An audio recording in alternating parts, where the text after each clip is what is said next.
छत्रपति संभाजीनगर के जिलाधिकारी कार्यालय के सामने अपनी विभिन्न मांगों को लेकर भारतीय दलित पैंथर संगठन की ओर से विरोध प्रदर्शन किया गया। यह प्रदर्शन राज्य में वर्षों से चली आ रही भूमि से जुड़ी अनियमितताओं और सामाजिक अन्याय के खिलाफ किया गया।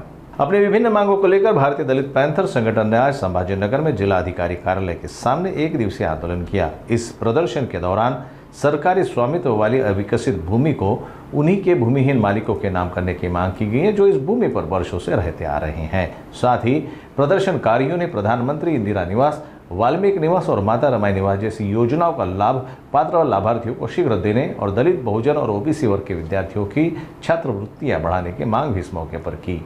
आज आम्ही अनेक प्रश्नावर जिल्हाधिकाऱ्यांना निवेदन दिलेलं आहे निदर्शनाच्या माध्यमातून आणि त्यांना सांगितलं की ह्या मागण्या जर तुम्ही गांभीर्यानं घेतल्या नाहीत आणि त्या सोडवल्या नाहीत तर यानंतर आमचं आंदोलन अत्यंत तीव्र असणार आहे।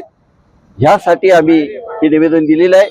त्यामध्ये आमच्या प्रमुख मागण्या आहेत गायरान जमीन, बेघरांना घरं, सुशिक्षित बेकारांना नोकऱ्या, अंशकालीन कर्मचाऱ्यांना नोकऱ्या, दलित विद्यार्थ्यांची शिष्यवृत्ती आणि राखीव जागा या सगळ्या प्रश्नावर आम्ही कलेक्टरांना चर्चा केली, त्यांचं निवेदन दिलं आणि त्यांच्या अखत्यारीत जे येतील त्या पूर्ण कराव्यात असं आमचं म्हणणं आहे आणि ज्या होत असतील त्या सरकारकडे कराव्यात आणि काय केलं याचा आम्हाला 8 दिवसात अहवाल द्यावा असं आम्ही आरडीसींना एक निवेदन दिलेलं आहे आणि ह्या निवेदनावर ते गांभीर्याने विचार करतील अशी आमची अपेक्षा आहे।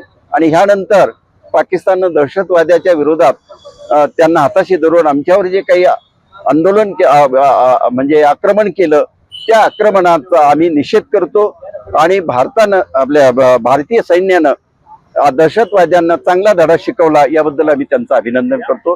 जय भीम, जय भारत। सांगितलं आम्ही त्यांना की जर तुम्ही बेघरांना घर हा जर तुमचा उद्देश आहे तर या ज्यांना घर आहेत त्यांना बेघर का करता, तर त्यांना अगोदर पावसाळ्याच्या अगोदर घर द्या आणि तुम्ही जर म्हणता की बा आम्ही त्यांना घर देतो मग त्यांना बाहेर का कशासाठी काढलं। आता 14 एप्रिल सारखा एवढा मोठा चांगला बाबासाहेबांचा सण त्या मंडळीनं रस्त्यावर आणि तुमच्या समोर साजरा केला, याच्याबद्दल तुम्ही गांभीर्याने लक्ष दिलं पाहिजे असं आम्ही सांगितलं त्यांना।